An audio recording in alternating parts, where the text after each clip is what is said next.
느헤미야가 4장을 보겠습니다. 1절에서 10절까지 함께 읽겠습니다. 슬프다. 어찌 그리 금이 빛을 잃고 정금이 변하였으며 성소의 돌이 각 거리 머리에 쏟아졌는고 시온의 아들들이 보배로와 정금에 비하려니 어찌 그리 토기장에 만든 질항아리 같이 여김이 되었는고 들깨는 오히려 저절되어 새끼를 먹이나 처녀 내 백성은 잔인하여 광야에 타져가도다. 젖먹이가 목말라서 혀가 입천장에 붙으며 어린아이가 떡을 구하나 떼어줄 사람이 없도다. 진술을 먹던 자가 거리에 외로움이여 전혀 붉은 옷을 입고 길리운 자가 이제는 걸음더미를 안아도다. 전에 소돔이 사람의 손을 대지 않고 경각간에 무너지더니 이제 전에 내 백성의 죄가 소돔의 죄악보다 중하도다. 전에는 존귀한 자의 몸이 눈보다 깨끗하고 젖보다 희며 산호보다 붉고 그 윤택함이 마광항 청옥 같더니 이제는 그 얼굴이 숲보다 검고 그 가죽이 뼈에 붙어 막대기같이 말랐으니 거리에서 알 사람이 없도다. 칼에 죽은 자가 줄여 죽은 자보다 나음은 토지 소선이 끊어지므로 이들이 찔림같이 점점 쇠하여 가미로다. 처녀 내 백성의 멸망할 때 자비한 부녀가 손으로 자기 자녀를 삶아 식물을 삼아도다. 하나님의 심판을 바라 바벨론에 의하여 패망한 유다 나라의 참상을 묘사하고 있습니다. 파괴와 기근으로 인하여 참으로 눈뜨고 볼 수 없는 참혹하고 참담한 상태가 되었습니다. 전쟁이란 참혹한 것입니다. 상대편이 죽든 자신이 죽든 둘 중 하나밖에 선택의 여지가 없는 상황에서 사랑이나 자비란 낱말은 사람의 뇌리에서 지워져 버립니다. 동족이라도 적이 되면 무참하게 살해하는 비극이 연출됩니다. 동족 상전의 전쟁보다 더 비극적인 것은 없습니다. 서로 총불을 겨누는 적이 되면 동족이라도 인정사항이 있을 수 없습니다. 유다 나라를 침공한 바벨론 군대에게 자비를 기대한다는 것은 부질없는 일이었습니다. 그들은 예루살렘 성전도 무너뜨리고 불살랐습니다. 유다 왕국의 옛 영광의 자체는 찾아볼 수 없게 되고 말았습니다. 유다 백성은 하나님께 선택받은 보배로운 정금 같은 존재였으나 이제는 하나님께 버림받아 보잘것없는 질그릇같이 초라한 신세로 전락하였습니다. 호화로운 옷을 입고 부를 누리던 상류층 사람들도 걸음더미를 아는 자가 되고 말았습니다. 길거리에 다니는 사람들의 모습은 마치 송장 같았습니다. 얼굴이 검게 변하고 가죽이 뼈에 붙어 막대기처럼 된 그 모습을 서로 알아볼 수 없는 징이 되었습니다. 전쟁으로 말미암아 이번 재앙은 도시와 건물뿐 아니라 살아있는 사람들의 몰골이 완전히 변모되어 이전 모습을 찾아볼 수 없게 되었습니다. 이탈리아를 대표하는 천재적 예술가 레오나르도 다빈치가 그린 불후의 글작인 최후의 만찬에 관련된 이야기입니다. 그는 그리스도의 모델을 찾기 위해 여러 나라를 헤매다가 어느 날 로마의 어느 교회 성가대원 중에 적절한 청년을 발견했습니다. 그의 생활이나 용모가 모두 아름답고 훌륭해서 그리스도의 모델로 적합했습니다. 이 청년의 이름은 피에트로 반디넬리였습니다. 다빈치는 이 청년을 모델로 삼아 그리스도의 얼굴을 그렸습니다. 그런데 10년이 넘도록 최후의 만찬 그림은 완성되지 못했습니다. 예수님과 제자들은 다 그렸는데 다만 가룟 유다만 그리지 못했습니다. 적당한 모델을 찾지 못한 것입니다. 죄로 마음이 찌들어지고 무뎌진 얼굴을 가진 사람을 찾아다녔는데 만나지 못했습니다. 그러다가 정과자인 거지를 길거리에서 보았는데 몹시 사납고 흉하여 쳐다보기만 해도 섬뜩하였습니다. 다빈치는 그 사람을 데려가서 가룟 유다의 모델로 삼아서 그렸습니다. 마침내 작품이 완성되었습니다. 그런데 그때까지 말이 없던 그 사람이 한동안 머뭇거리더니 입을 열었습니다. 저 이름은 피에트로 반디넬리입니다. 당신이 그리스도를 그릴 때 모델로 삼았던 사람입니다. 라고 말한 것입니다. 그리스도의 모델로 삼았던 당시의 기쁨과 평안이 충만하고 기품 있는 모습은 찾아볼 수 없고 죄의 노예가 된 흉측한 몰골이 되어 있었던 것입니다.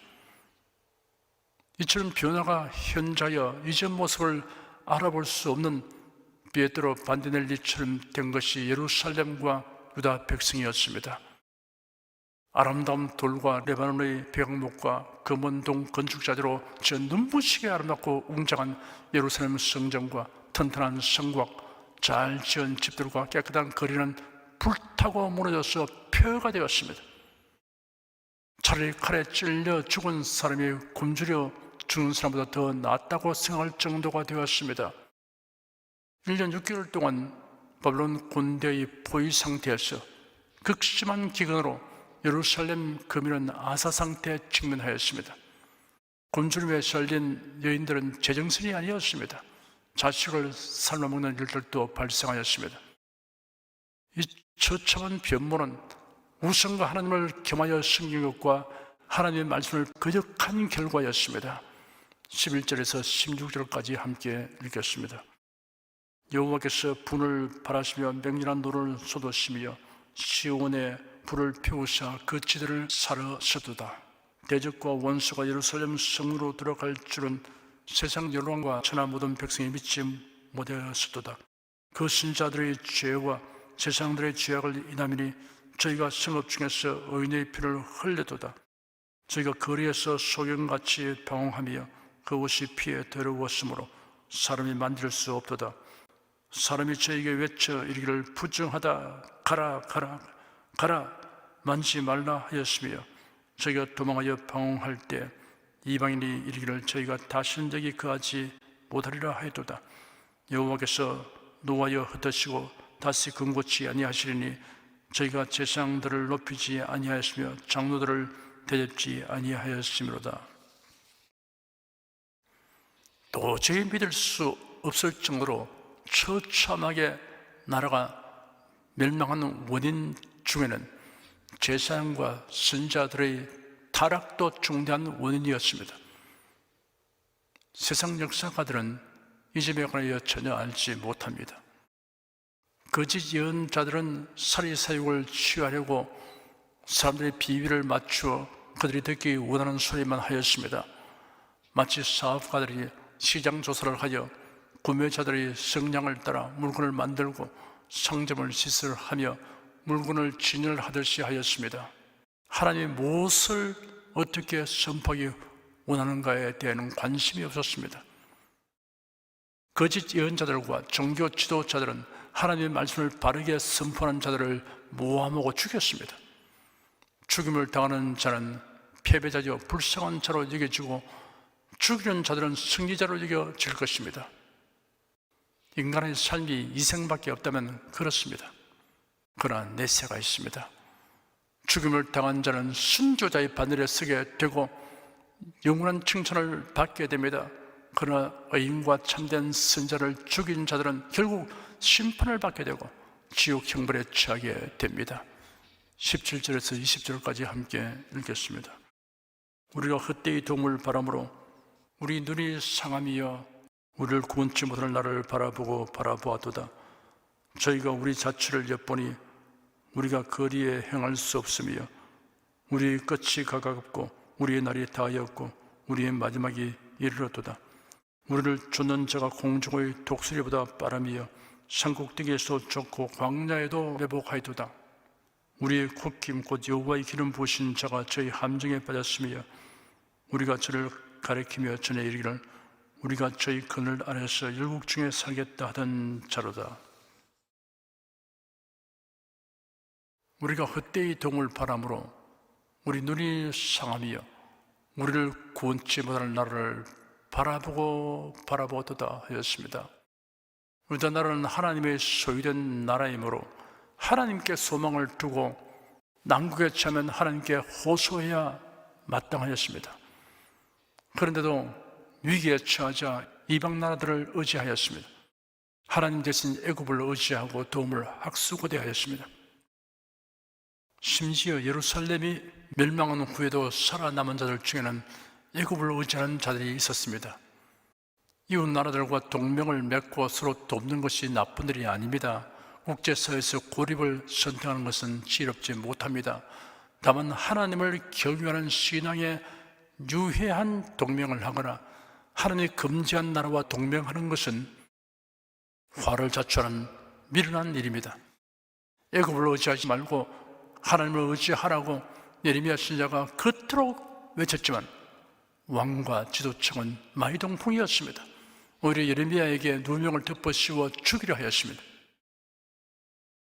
공경에 처할 때는 하나님께 기도하며 하나님의 뜻 안에서 해결책을 모색해야 합니다. 그렇다고 모든 일에 손을 놓고 기도만 하라는 것이 아닙니다. 성도들의 모든 노력과 활동은 근저에는 하나님이 함께 하시고 도와주심을 신뢰하는 믿음이 있어야 한다는 것입니다. 하나님을 믿고 의지하며 간구하는 것이 우선순위가 되어야 한다는 뜻입니다. 이러한 사람은 하나님의 말씀을 따라 좌우로 치우쳐 나가지 않습니다. 21절, 22절 두 절을 함께 읽겠습니다. 우스 땅에 거하는 처녀 에돔아 즐거워하며 기뻐하려무라. 잔이 네게도 이를지니 네가 죄여 벌거벗으리라. 처녀 시온아 네 죄악의 형벌이 다하였으니 주께서 다시는 너로 사로잡혀 가지 않게 하시려다. 처녀 에돔아 주께서 네 죄악을 벌하시며 네 허물을 드러내시려다. 에돔은 야곱의 쌍둥이 형 에서의 후손들입니다. 그들은 이스라엘을 늘 괴롭혔습니다. 예루살렘이 멸망당할 때 이를 기뻐하며 심지어 유다 성읍에 침입하여 약탈하였습니다. 에돔은 유다 백성이 멸망당하는 것을 보고 그 원인을 곰곰이 생각했어야 할 것인데 유다가 당하는 불행을 그들에게는 약탈할 기회가 왔다고 생각하였습니다. 하나님의 공의의 심판이 그들에게 임하여 처참한 멸망을 당하게 될 것이라고 예레미야 선지자가 예언하였습니다. 사람은 이처럼 한치 앞도 내다보지 못하고 당장의 이익에 몰두합니다. 선지자는 절망 중에도 선민의 회복에 대한 소망을 필요하였습니다. 하나님을 거역한 죄악에 대해 그들이 심판을 받았으니 이후에는 하나님의 긍휼이 임하게 될 것을 믿었습니다. 심판을 받은 후에 회개할 것을 예상한 것입니다. 기도하겠습니다. 유다 나라가 처참하게 멸망한 우린 중에는 제사장과 선지자들의 타락이 중대한 원인이었음을 세상 사람은 알지 못하나 하나님의 택함을 바란 자들에게는 성령께서 알게 하여 주니 감사합니다. 교회 시대인 오늘날에는 교회의 상태가 미치는 영향이 지대하다는 것을 보여주는 모형인 줄 압니다. 교역자와 성도들의 사명과 책임이 막중함을 알고 성경대로 믿고 거룩함과 경건함으로 행하며 열심을 품고 주님을 섬기도록 성령께서 교회를 각성시켜 주시옵소서. 주 예수 그리스도 이름으로 기도드립니다. 아멘.